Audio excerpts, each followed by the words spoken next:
Well, good evening, everybody. Thank you for joining me. This is Dr. Stephen Walker, coming at you live on Twitter, Facebook, and YouTube.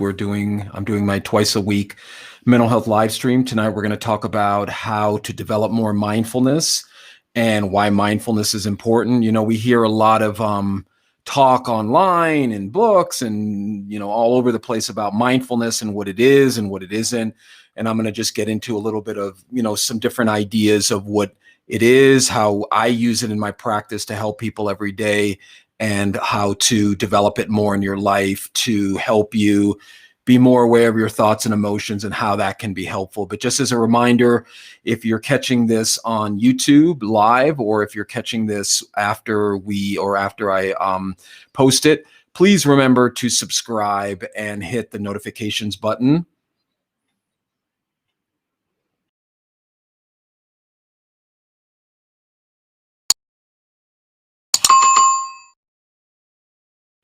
Why is that important? I know that's kind of annoying, but anyway, it's a graphic to remind you that if you can subscribe and hit your notifications when I'm on live, that'll help us get more viewers, which will then help us get more conversations about mental illness and mental health going, because that's what we really need, people. We need a society, and you guys have heard me say this before over and over. Hey, Penny, how are you?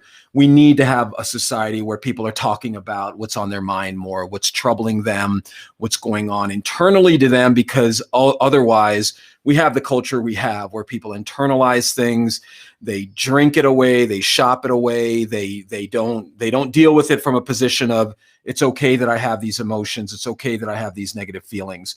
So this is my attempt, again, to normalize conversations about mental health, mental illness, and to get people really embracing the idea that we need to talk about what's on our mind, okay?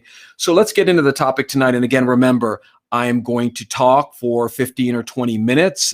After that, please, or you can ask questions and comments throughout the whole broadcast. I'll get to them after we finish the discussion for the night.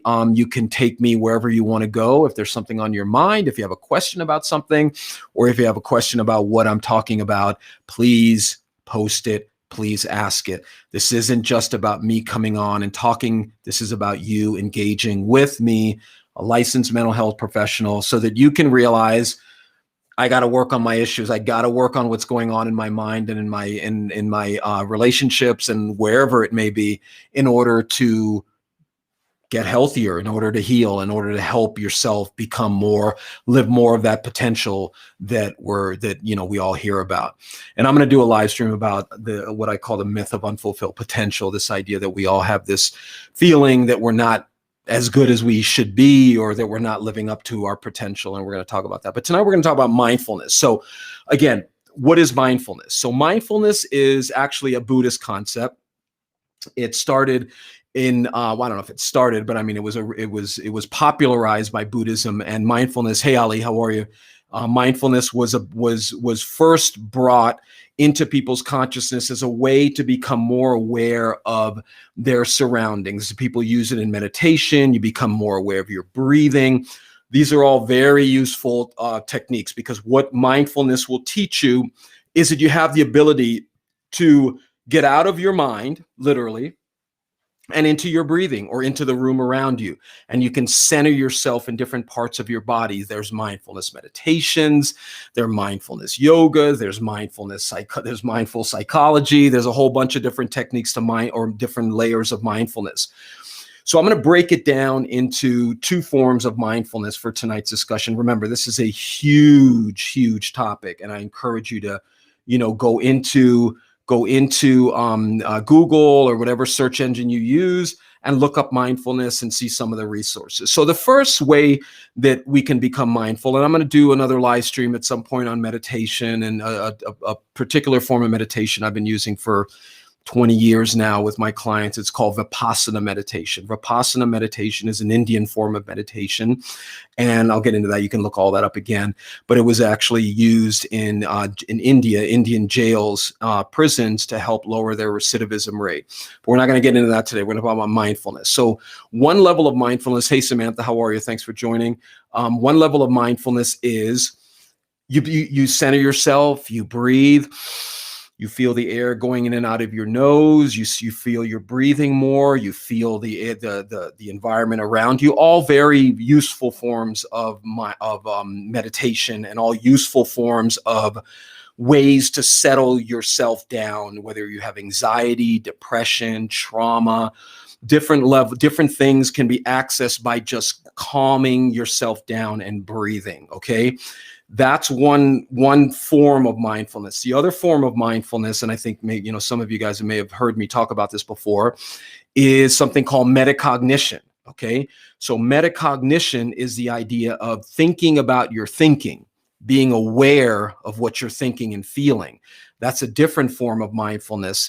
Not different, but it's just a variation on mindfulness. Now, why is thinking about your thinking important? Being aware of what you're thinking and feeling. Why is that important? Well, let's look at it from the perspective of mindlessness, meaning that you're just mindless. You're just going about your day to day, just in this mindless, rote kind of habitualized pattern. No one, I think, is going to advocate that mindlessness is a good strategy. I mean, sometimes mindlessness is good, and we think too much.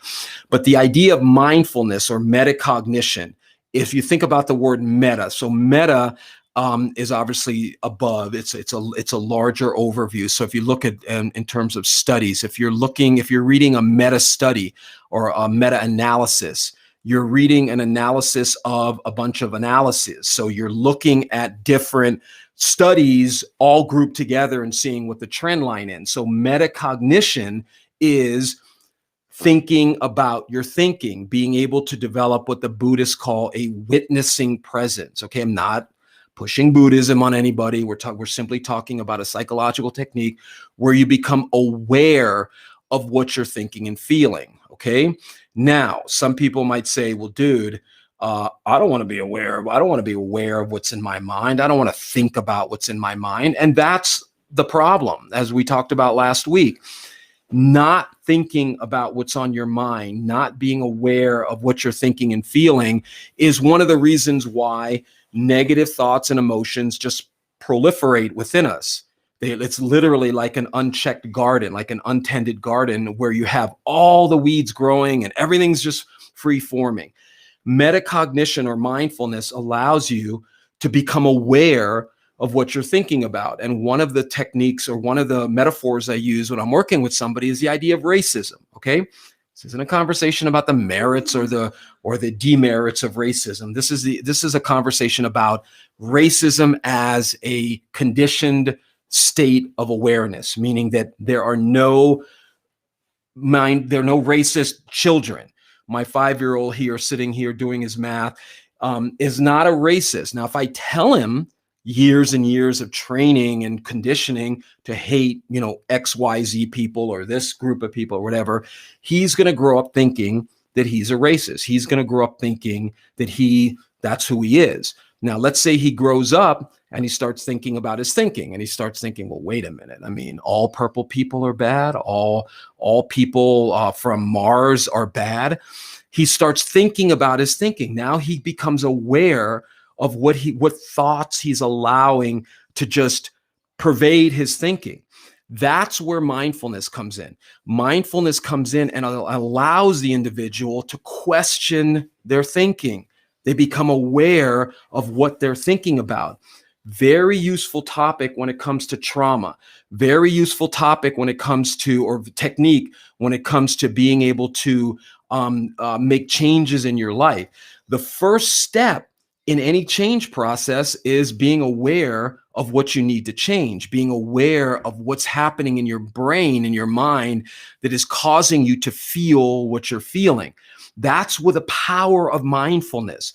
Mindfulness will come in and allow you to begin questioning what I call questioning your conditioning. Meaning, let's again take my son, for example. Let's say he's in his 20s and he begins thinking about, well, wait a minute. I mean, that's not good that I was taught to hate this group of people, or I was taught that this group of people is superior to that group of people. Now he begins questioning that. He begins wondering, why am I like this? What is going on with me? What is going on with my thinking where I have allowed a certain amount of thoughts to just exist within my brain without any form of questioning, any form of being able to step out of that and question, why am I allowing that? Now, we have to break this down into, again, like we talked about before, degrees of trauma, meaning like there are degrees of trauma that affect the way we think. So somebody who was, raped, or somebody who had some violence committed to them, they're going to have a certain level of inability to manage their thoughts. They're going to have an inability to even if they're aware of it, that they're going to be able to manage it. Now, you guys have heard me say this before, and some people will say, well, dude, you're just pushing, talking things out because that's what you do for a living and that's what you've trained in. Well, again, that's like telling a dentist, well, you just push flossing because that's what you learned helps you have good teeth, or you're just pushing, not eating at Popeyes every day because you as a cardiologist, because that's affecting your heart. Obviously, people who have different levels of trauma, being aware of those traumatic thoughts and memories is probably not a good thing to be doing on your own, because that will potentially flood you. Hey, Melissa, how are you? Good. Keep your questions coming. Okay, if you have any questions about this topic, if you have a question about something else, again, remember, these mental health live streams are for you to engage with me about what's in your mind. Okay. So good point, Melissa. I'm going to get to that. So again, remember, the topic is how to develop more mindfulness. Okay. So let's get into actual techniques of how to develop more mindfulness. If you had never tried meditation, if you've never given any thought to meditation, you should start giving it some thought, okay? There are a lot of meditation apps. There are a lot of books you can read. There's a lot of different things you can do to work on different aspects of who you are.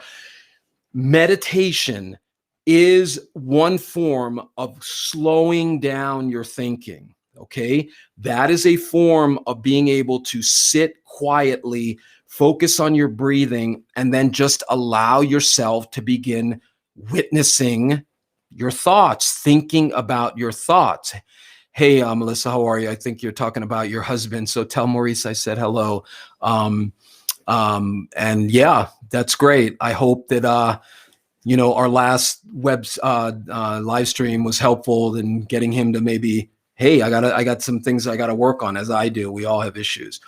But mindfulness technique number one is slowing your breathing down to a point. So one of the things about, like I talked about Vipassana meditation is a very simple technique, but very difficult to do, because what you're doing is you're focusing on the air coming in and out of your nose. You're allowing the air to just, as a wave, come in and out of your nose, and you're being aware of that to a point where you slowly begin to, that becomes your focal point. And then you bring mindfulness in.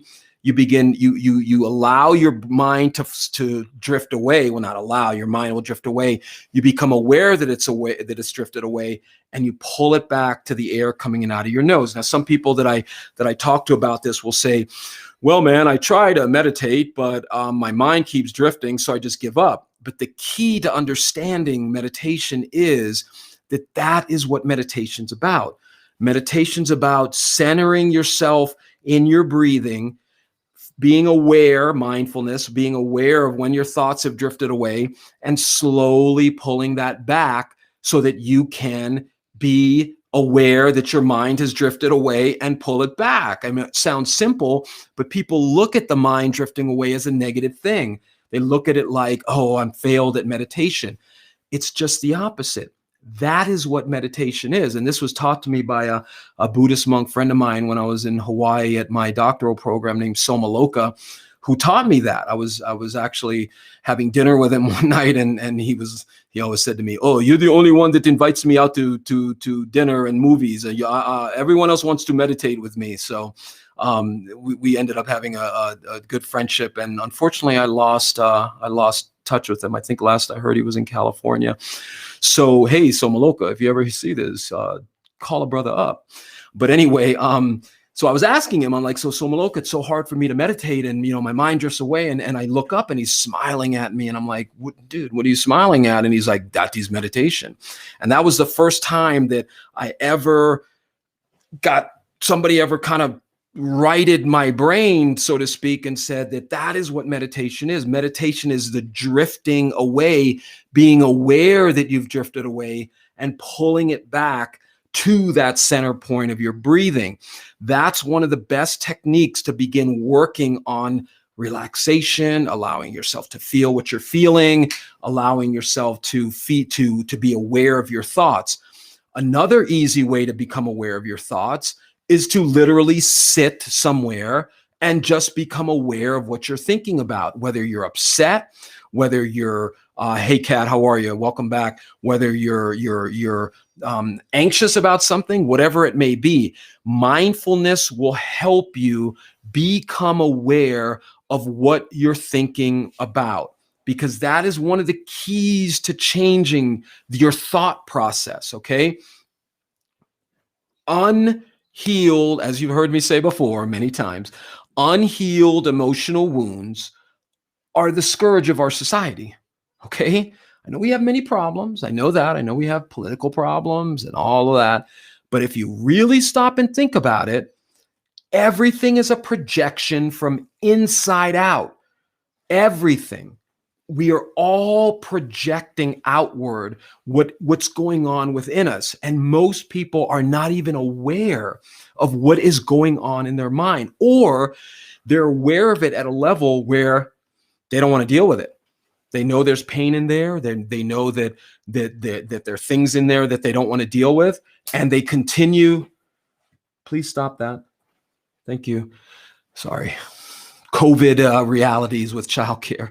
But the more you're aware of what you're thinking and feeling, the more you can allow yourself to make those changes, because then you begin thinking, like, again, let's take racism, for example. And by the way, and people will say, well, people don't change, and you can't teach an old dog new tricks. BS. Yeah. A racist who doesn't want to change, a racist who has no motivation to change. Yeah. Odds are they're not going to make a change. You give me a racist, you give me a hardcore racist who wants to look at that and make changes on that. Absolutely. They can make some changes because they're motivated to make the change based on what's in their brain, what's in their mind. So mindfulness will come in and help the person. Again, let's say it's a racist, wife, be whoever, whatever it may be, start thinking about, well, wait a minute, why am I hating this group of people? Why am I allowing this in my mind? Why am I allowing myself to beat my wife? Or why am I putting down my husband? Or why? The more we can begin thinking about what is in our mind, thinking about your thinking, being aware of what you're thinking about, the more we're able to make the change, to be able to make changes that we want to make. But the key is being able to get into that. This is what I keep talking about over and over in these live streams. We live in a society where we do not celebrate our internal world. We do not work on what's in our mind, because a lot of times what's in our mind is very, very painful, and we don't want to deal with it. And that is how trauma just grows unchecked. If you look at, like I've talked before, emotional wounds, like physical wounds, untreated physical wounds will be infected and will spread out into your body. Same thing with unhealed emotional wounds. But we don't want to deal with that.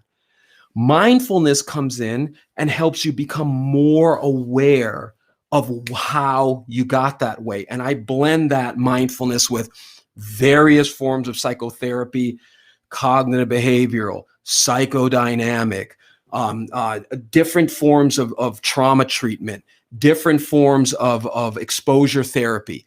This is why I keep imploring people who watch these live streams, if you're going to work on your thoughts and emotions, Try to do it with somebody who has some mental health training or licensure. Why? Because they're grounded in a certain body of knowledge, coupled with being exposed to hundreds and hundreds of clients and hundreds of different forms of mental illness. And that gives us a rich data set to draw from. Okay.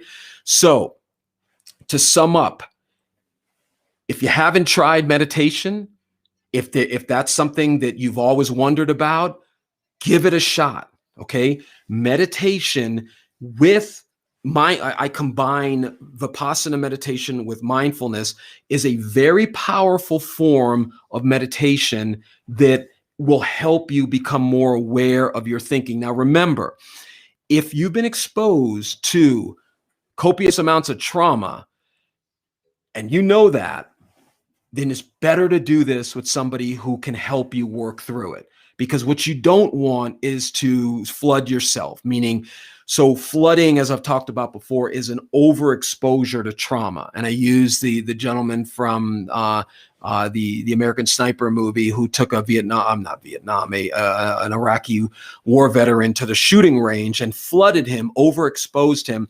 And the guy ended up killing him, ended up shooting a few people at the live stream. Excuse me, at the shooting range. So we don't want that. So what I'm encouraging you to do, whoever's watching this, is try to slowly expose yourself to whatever you're afraid of feeling within you in a way that helps you become more aware of what it is you need to work on. See, the thing about mindfulness is that being aware, thinking about your thinking, is one of the first steps towards healing, because many people, as I said before, are not even aware of what's in their mind. They don't spend time thinking about their thinking. We're so distracted with our cell phones, our kids, our bills, our physical illnesses, whatever it may be, that we don't spend enough time inhabiting our thoughts, inhabiting what is troubling us. And mindfulness will allow you to think about your thinking. That's the second form I was talking about. The first form of mindfulness, which is meditation, and these can all be combined, but where you become aware of your breathing, you want to hear the sounds in the room, you want to feel different parts of your body. There's a relaxation response that you can go through different parts of your body and feel each part of your body. Those are all excellent techniques because you can use them once you get better at it.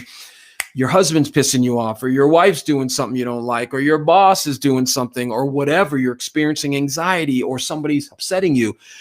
You can access those techniques to regulate your responses and work on how you react. And as we all hear, you can't control the outer world, but you can control how you react to that. And that's a philosophical technique by a gentleman named Epictetus, who was back in the Roman times. And if you ever want to read some very amazing writing, look up Epictetus, E-P-I-C-T, Epictetus. Well, Epictetus, the way it sounds. Horrible speller. So, okay, guys. Well, that's a quick idea of what mindfulness is. So I'm going to open it up to comments and questions. If anybody has something on their mind that's not about the topic, feel free to ask. If you're watching this for the first time on YouTube or Twitter or Facebook, please ask a question. This is about you. This is for you. This is not about me. This is about working on what is on your mind. So Melissa, great to see that you've worked a new time into your thing. Melissa's saying, I've had to question a ton of my conditioning due to my trauma. Beautiful. Beautiful, Melissa. That's music to my ears, sister, because what I hear you saying is that you are questioning what that trauma taught you. So if I was working with somebody today, I will try not to say whether it's a man or a woman, but I can talk about people I work with if I don't name them.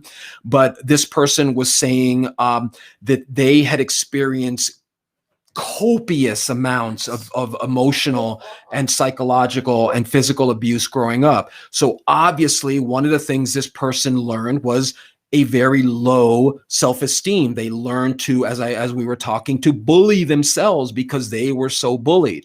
They learned that they had no value. They were called names. They were put down. So in this case, one of the things we're working on is helping this person question their conditioning, question their self-image based on the trauma that they went through. A very powerful technique in this work is to help people step back a little bit and ask themselves, well, wait a minute, why do I hate myself so much? Why do I put myself down so much? Why do I allow that trauma to go unregulated within me? So great, Melissa. I'm glad to hear that you are questioning a lot of that. That's beautiful.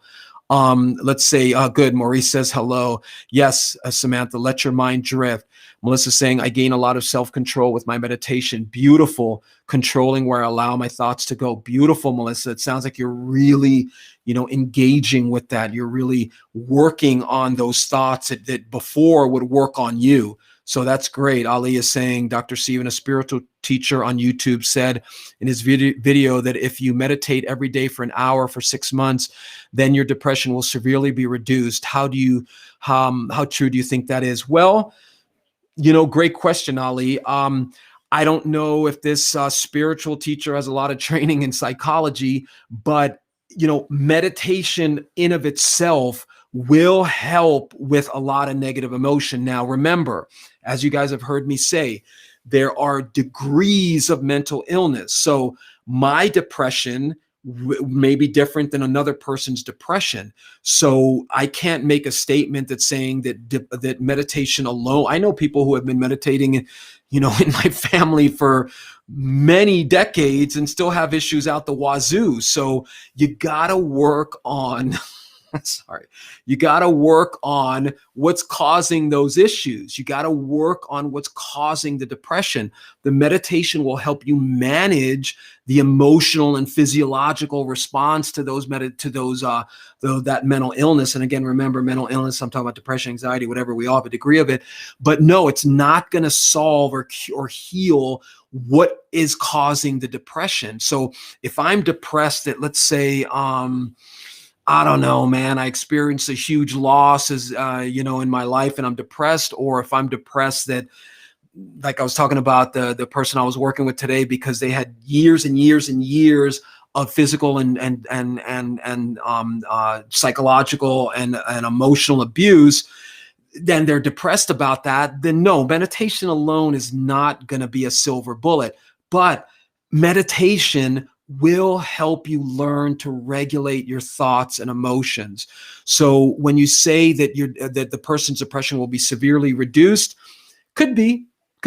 I'm a great believer that if we had more of a society of people meditating and thinking about their thinking, well, wait a minute, why am I hating all these Republicans, or why am I hating all these Democrats? Wait a minute, how can I find some common ground with people and learn from them, and that we would have a totally different culture. But people don't like to do that, because when you question your thinking, when you question your what's in your head, that can be that you can have a period of insecurity where, like, well, wait a minute, if I'm not a racist, or if I'm not a Catholic, or if I'm not a this, or if I'm not a that, well, then who am I? And who am I questions, existential, deep questions about who am I, can be a little disconcerting, because you get so used to being this conditioned self that you don't know who you are. Then who are you? And that's where working with somebody who can help you through those various stages of awareness will help you. So great question, Ali. Thank you for that. Samantha's saying sometimes the mind is a scary place. Absolutely. But you know what's scarier than that, Samantha? Is not dealing with them scary places, not dealing with those demons, because those demons, there's an old poem, I can't remember where it was, that said, demons may be angels sent through a veil of fear. Demons may be angels sent to help us, but that veil of fear that we're looking through can make it seem like they're here to hurt us. So we need to get into those scary places in a way where we don't overexpose ourselves, but we can deal with it. Okay, so thank you for that. A testimony to Dr. being a human. Exactly, we're all human. Trust me, I have my issues. So Debbie's saying, so true. Great, Debbie. Thank you. How would someone go about encouraging someone else to start practicing mindfulness? Well, great question. Ask them how mindlessness is helping them, how being unaware is helped them. And again, I think, Melissa, you may be referring to your husband. Cultural conditioning is a huge part, a huge thing that keeps people unaware. Cultural conditioning keeps us unaware of what it is, who we are as a man. So what I would do to encourage someone to start practicing mindfulness, tell them how it helps you.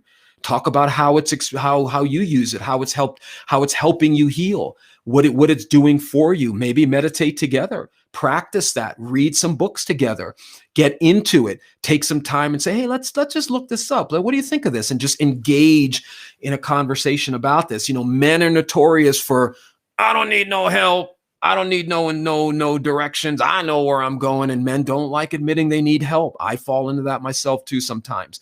But a lot of times men just need to feel safe, that it's okay to break down. It's okay to be weak in front of their partner. Now, of course, that needs to be done.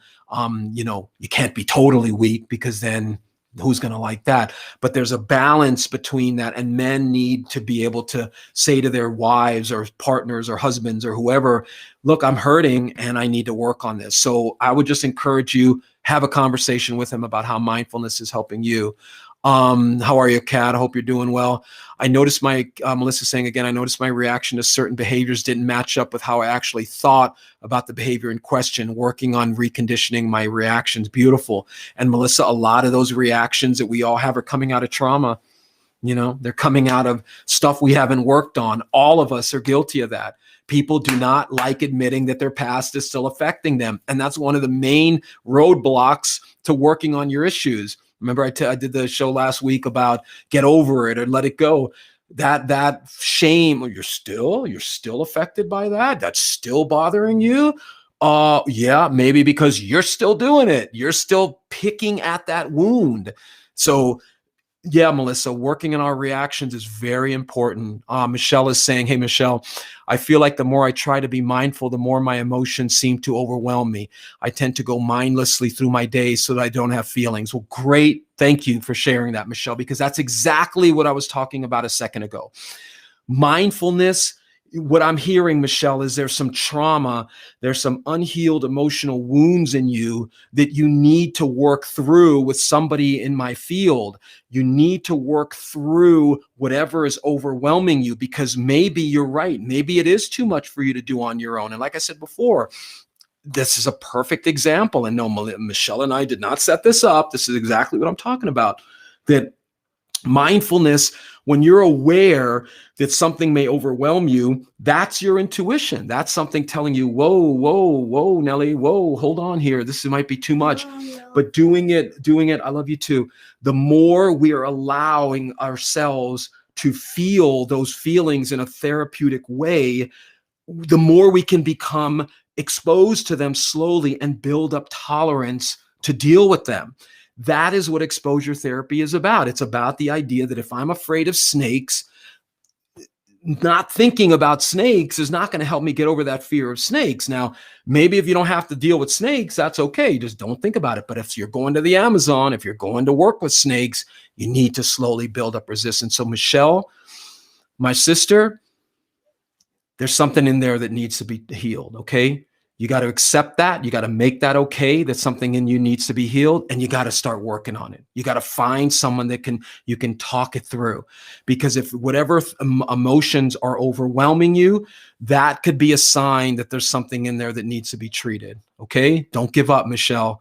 Trust me, do not give up. Get yourself into a place, into a situation, not place. I'm not telling you to commit yourself. I'm saying get yourself into a healing environment, working in an outpatient way with somebody who can help you work through that, okay?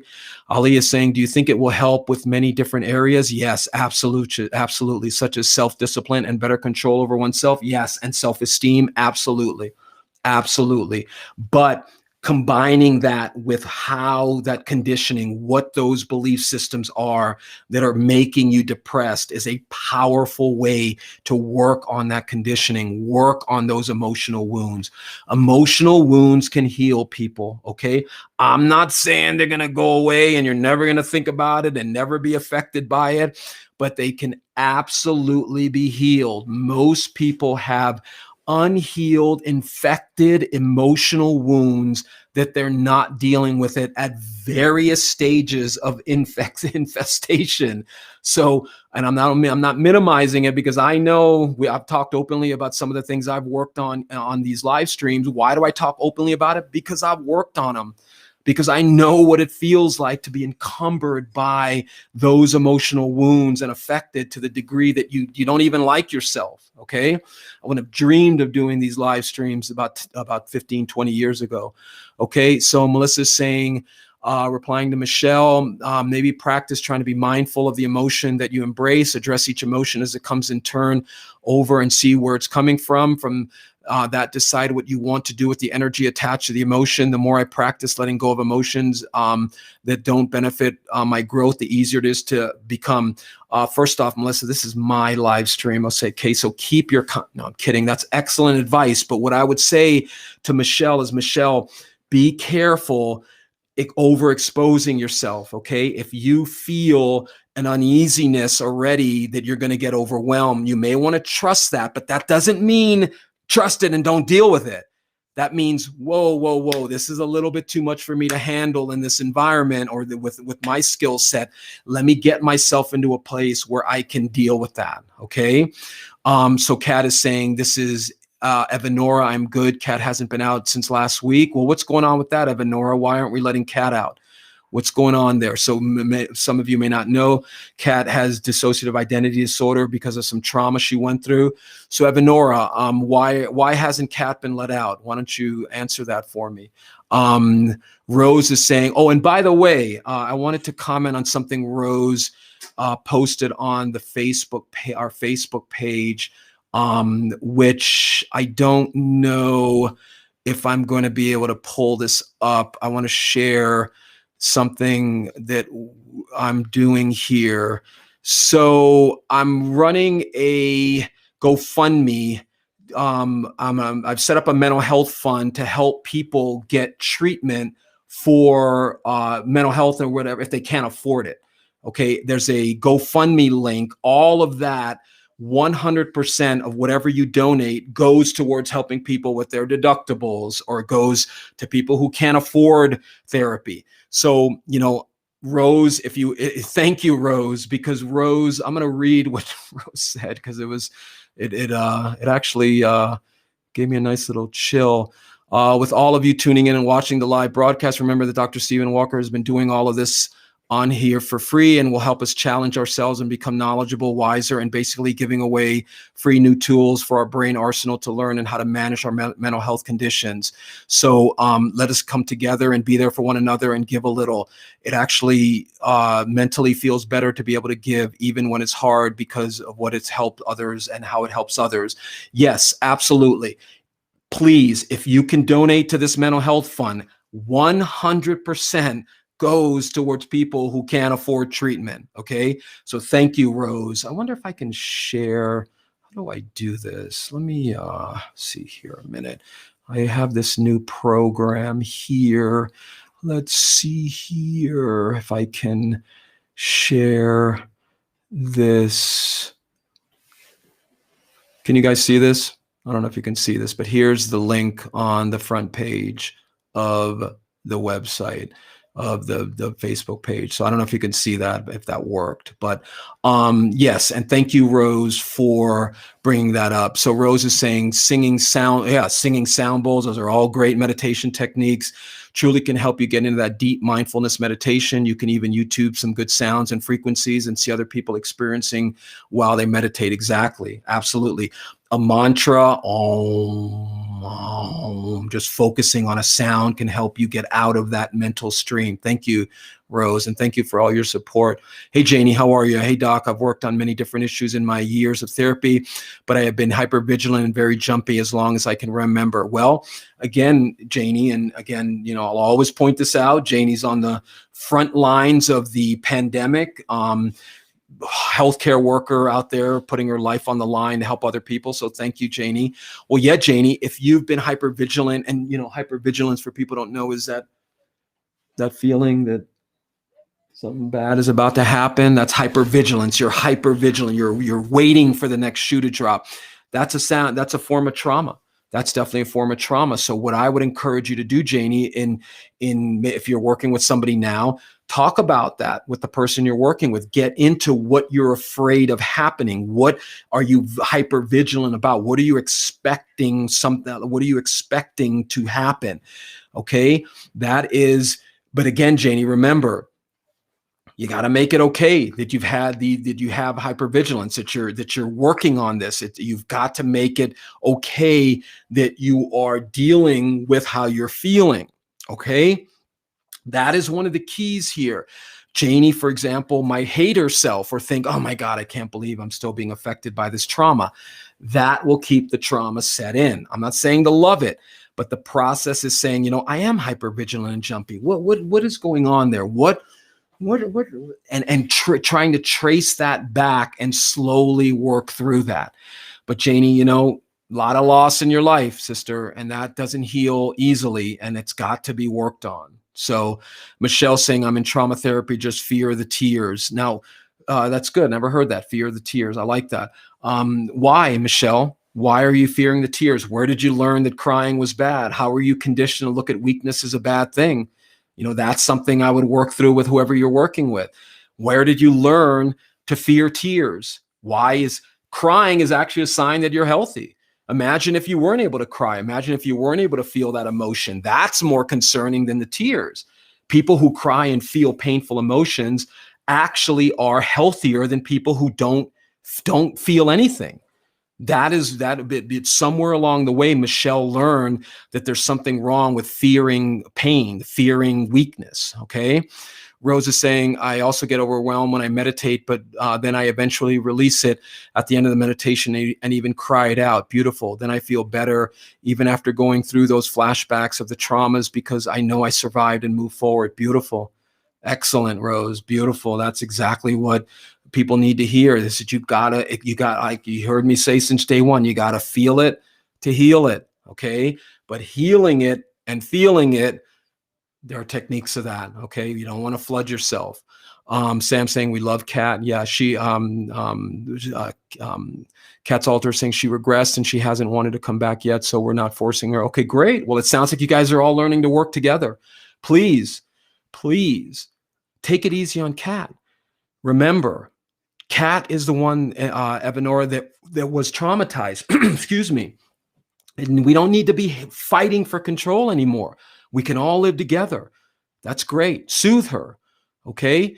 Melissa's saying to Michelle, only you know what you can handle. I believe in you. Your tears may make you feel better once it's said and done. Exactly. But see, somewhere, and again, men are notorious for this, and I'm not a man hater, but women need to take over for a little while, and let's see if they mess up the world as well as men do. But anywho, men do not like to feel weak. Men do not like to experience emotion, because we're taught early on that's not acceptable. So how often do you personally meditate, Dr. Stephen Ali? Don't ask me questions like that. I do not talk about myself. Please, no, I'm kidding. Every day I meditate. A dozen times a day, here and there, sometimes with my eyes awake, sometimes with my eyes closed. I've learned to just use it as a way to regulate how I'm reacting in the moment. Do I have it mastered? Hell no. I'm the golf pro on the golf range working on his game to get it better and better. So I use meditation to fall asleep. I use meditation if I can't sleep. I use meditation if my son is upsetting me, to regulate how I react. I use meditation in moments if my wife and I are getting into some conflict. I use meditation even when I'm feeling good, to just feel those good feelings if I'm afraid of something. So great question.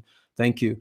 Rose is saying everyone should give a little help to others. It's a blessing. You do it for us. Thank you. And remember, it's not, I mean, I guess it is for me in the sense that I'm using it to help people, but the fund is set up to help people get this help if they can't afford it. And nothing would make me happier than be able to not have to charge to help people. Nothing. That's one of the things a lot of us who are in this field struggle with, is being paid and charging and all of that. But the reality of it is, no one's giving me a free computer and internet access and mortgages and bills and healthcare. If you knew how much we paid for healthcare alone, you guys would be like, what? Yeah, because as an entrepreneur, as a small business owner, no one's giving me PTO. So thank you, Rose. And yeah, every bit, 100% goes towards people's treatment. We care a lot about Kat. Janie's saying to Rose, thank you. Yes, thank you. Replying to Kat, tell her she is missed. Great. But we will see her when she's ready. Janie said, the first time I remember crying, I was in my 30s. Well, Janie, you know, and we got to look at what was going on there. What was causing you to cry? What was happening in Janie's life? And we know what was happening. A lot of that is the dad stuff. A lot of that is some of the abusive relationship and things like that. Michelle is saying, my parents didn't allow it. Well, there you go. I'm not psychic, people. When people say they have afraid of tears, they fear for tears, that's conditioning. So let's read what Michelle's saying. My parents didn't allow it, so I just trained myself. Now I'm 57 and I'm an expert at silent tears and suck up the pain and sadness. Well, Michelle, you want to be an expert at that? I mean, if you were telling me you're a racist and you're an expert at being a racist, that's the first question I would ask you. Are you okay with being a racist? And again, I'm not accusing you of racism. I'm just using that as an example. Michelle, if you're not okay with being an expert at silent tears and sucking up the pain and sadness, then it's time for a new strategy. It's time for a new strategy. And that new strategy can be the it's okay pill, Michelle. It's okay that I cry. It's okay that I learned this, but I'm going to learn a new way of dealing with my emotions, okay? And by the way, if anyone's watching a podcast or a live stream from a mental health professional pushing unlearning, click out of it. You can never unlearn anything, okay? You can't unlearn anything. You can learn a new way of dealing with your emotions. So, Michelle, I would encourage you to focus on the it's okay pill. I've seen you here a couple of times, but I don't know if you know what the it's okay pill. The it's okay pill is, it's okay how I feel. It's okay that I have tears. It's a sign of health. It's a sign that I'm healthy. Okay? I'm not okay. I don't want to be an expert on silent tears and sucking up the pain. You know what I want to be an expert on? I want to be an expert on self-soothing, self-compassion, mindfulness, being aware of what I'm thinking about. Thank you for sharing, Michelle. Janie's saying, I so relate to Michelle. What's up, Juan? What's happening? What's happening? I hope those conversations are going well with that brother of yours. Let's see. Melissa's saying it never is too late to learn to let yourself be real. Beautiful. Exactly. Not only let yourself be real, but let yourself be, let yourself feel, let yourself be okay with how you feel. Imagine a federal budget to pay your salary. Sister, you have no idea. You have no idea how much I would love to not have to deal with insurance companies and all the crap that goes along with that. People have no idea the amount of work that we do behind the scenes just to keep a practice going. Just the fees alone you guys would be, we pay $1,700 a month in health insurance. Okay. Yeah, exactly. And that doesn't include everything else that comes with that. But that's fine. You know, I'm not complaining. I love my life. I love what I do. I'm very grateful that I was able to move into something that's meaningful, that tries to help people. So, yeah, it would be a federal budget that would strictly devoted to giving out to mental health practitioners to work with people's mental illness. We'd have a totally different country. We'd have a country of people dealing with their issues and working on how they feel, not using alcohol, drugs, violence, internet, whatever it may be, to manage, to be into it, working mindfully, thinking about their thinking. So I'm going to close out with Rose's comment here, women are better at everything, LOL, even at being melodramatic, but we should for sure take over the government. Amen. We know how to spend money wisely and care like mothers and sisters. This needs to happen ASAP. LOL, just needed to chime in on that remark. You know what? I hear you. Men are, well, look, I'm not saying all men, but yeah, men have had the world long enough. I say, let's see how the women do it. Absolutely. And women have their issues. I'm not saying women don't have issues, but there would be there would be a diminishing of violence. There would be more of a communal spirit of working together. There would be less of a tendency to hate, less of a tendency to just fight, and on and on and on. So I agree with you to agree. Yeah, Juan saying disagree. We can all work together. Absolutely. Absolutely. Men were sabotaged. Very true, Melissa. That's true. That's very true. Men have been conditioned. I mean, women have their own cultural conditioning, but men, I did my master's thesis on, it was called How to Be a Man, what modern, forms of masculinity. And you're right. Men are sabotage at birth by being told, yes, exactly, us, yes, Kat, yeah, men are told that it's not okay to be weak, it's not okay to have feelings and emotions, and that's one of the ways that when and anger becomes the secondary emotion to hurt. Men don't like admitting they're hurt, and it comes out as anger. So we need to be okay with how we think and feel, and that's one of the things that and I'm trying so hard not to do this to my son. Exactly. And I talk to my son all the time about how he thinks and feels, and I hold him accountable. Do you want to say goodnight to everybody? Okay, come. This is my son, Sebastian. Sebastian's learning that he needs to listen more and talk about how he thinks and feels, right? Right? We got to start listening more. Why don't you tell everybody what you tell yourself when you're upset? I can handle it. I don't know if you heard that, but he says, I can handle that. He's learning at a young age that he can handle, all right, baby, that he can handle how he thinks and feels. So, all right, good people. Let's keep working on our issues. I got some great guests lined up. I got a parenting psychologist who has some flashcards that he's going to come on and talk through about parenting next week. Everyone's saying hello to you, buddy. And then I've got EMDR. A person who does EMDR is going to come on and talk about how EMDR works and all that. And that's all next week. So great seeing everybody again. Please share this. If you can, go to my Facebook page. It's facebook.com/licensed with a D, licensed, like licensed plumber, licensed psychology. If you can contribute to the mental health fund, that goes directly to helping people who cannot afford treatment, who need the help. And I try to reduce my rate as much as possible to work with people who can't afford it. Okay.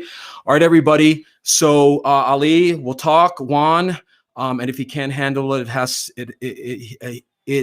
he has you, Doc. Yeah, well, exactly, Juan. And trust me, Doc can't handle it sometimes too. And that's where, Mama comes in and is a great way to let me vent and break down once in a while, because sometimes I got to get that out of me too. So, all right, everybody, I'll see you Thursday night. We'll have another topic. And then next week, we're going to have some great guests and we'll keep the process going. All right.